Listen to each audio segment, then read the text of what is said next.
Hello. जो academy for civil services में आपका स्वागत है। तो अभी हम इंडियन स्टैटिस्टिकल इंस्टीट्यूट बिल 2025 के बारे में पढ़ने जा रहे हैं। This institute is situated in Kolkata. और थोड़ा इसके एस्टेब्लिशमेंट के बारे में थोड़ा जान लेते हैं। It was established by PC. Mahalanobis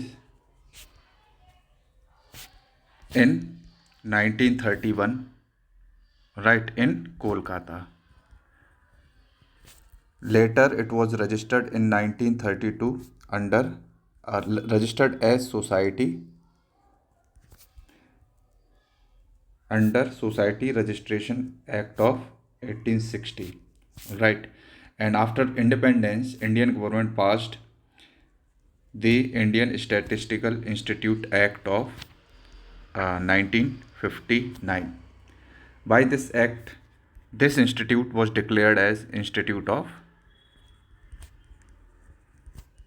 National Importance. Alright, let us know about P.C. Mahlanobis. He is regarded as the father of Indian statistics.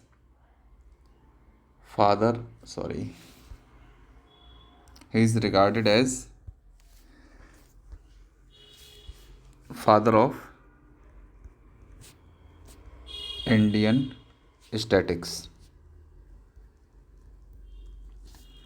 Alright, he was also known for his second 5-year plans architect. He was architect of second 5-year plan. It was based for development of heavy industries. All right, let us know what is all given in this act. देखो, जो government ने ये bill अभी introduce किया है, ये पास हो जाएगा कुछ दिनों में। तो उसके बाद जो मेन फीचर्स हैं उसके लिए एक मैं नया वो लेके आऊँगा वीडियो। तो अभी जान लेते हैं। तो ये 1931 से 2031 में इसको 100 ईयर्स हो जाएंगे। ऑलराइट। और अगर आप देखोगे 1959 के बाद से इसमें कोई भी मेजर चेंजेस नहीं हुए हैं। तो अभी ये जो गवर्नमेंट ने जो तर्क दिया है वो बोला है कि ये इंडिया में तो बेस्ट इंस्टीट्यूट है ही है और वर्ल्ड में भी इसको बहुत अच्छे से जाना जाता है। तो 100 साल हो जाएंगे इसको, तो वर्ल्ड में और अच्छा करने के लिए इस एक्ट को हम लेके आ रहे हैं। राइट। नेक्स्ट इन्होंने बोला है कि कई सारी हमने कमेटीज़ इस्टेब्लिश्ड की। जो रिसेंट कमेटी थी डॉक्टर R.A. माशेलकर इन 2020, इन्होंने रिकमेंड किया था मेजर रिफॉर्म्स स्ट्रेंथ करना है, गवर्नेंस को, एकेडमिक प्रोग्राम्स को वो करना है ना, और ग्लोबली इस इंस्टीट्यूट को कॉम्पिटिटिव बनाना है। इसी के लिए ज़रूरत है कि इसमें हमें एक्ट में चेंजेस करने की ज़रूरत हमको आन पड़ी है। तो देखो, अब इसको लेके प्रोटेस्ट स्टार्ट हो गए हैं। अब हम जानेंगे प्रोटेस्ट क्यों हो रहे हैं। अगर क्वेश्चन पूछा जाता है वाई प्रोटेस्ट, या फिर क्रिटिकल एनालाइज करो ISI बिल की, या फिर what are the issues with this bill, तो इश्यूज़ को हम जान लेते हैं। तो जो एनालिस्ट हैं वो कह रहे हैं कि इस बिल की कोई ज़रूरत ही नहीं है। जो हमारा ऑलरेडी जो पुराना बिल है वो ऑलरेडी बहुत अच्छे से काम कर रहा है, उसको वैसे ही चला रहने दो। सेकंड, ये लोग बोल रहे हैं कि ये जो बिल है it will change the status of this institute from a registered society to a statutory body. तो सोसाइटी से सेंट्रल गवर्नमेंट को क्या कोई नफरत है ना? सोसाइटी था, अच्छे से काम कर रहा था, उसको बना रहने देते। तो why there is need to change.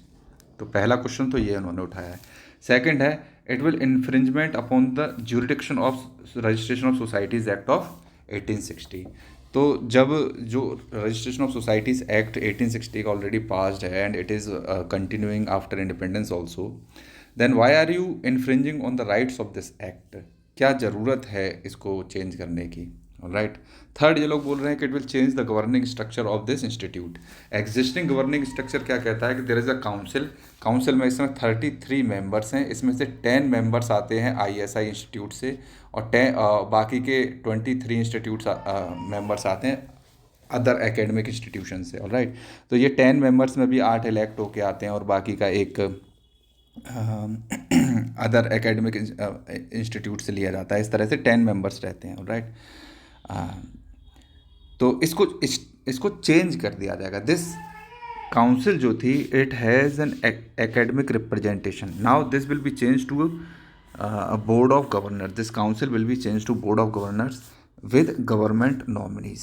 Right now there will be nominees from the government. If there are nominees from the government, then there will be political interference as well. All right, then there is fourth concern, funding issue. There is a push for corporate model of funding under this bill.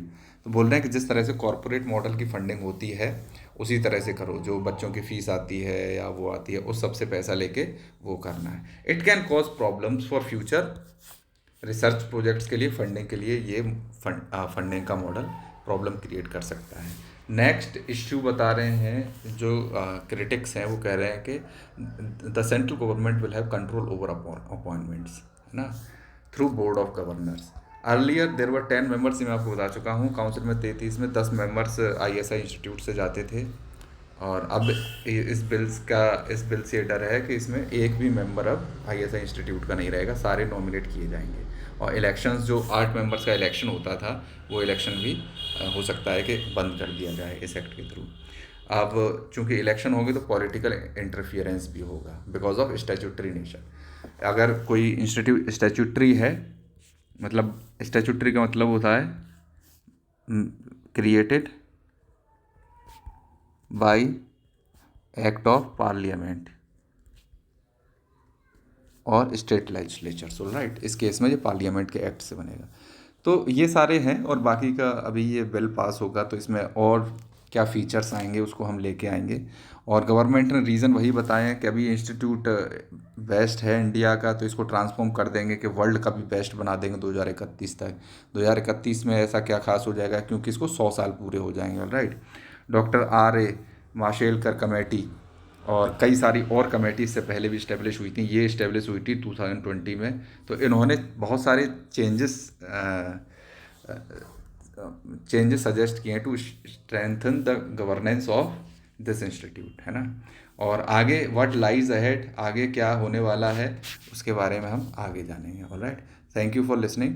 और आगे क्या होगा इसके बारे में हम आगे video लेके आएंगे, तो आपका रिवाइज भी हो जाएगा प्लस और फीचर्स के बारे में भी पता चल जाएगा। Thank you.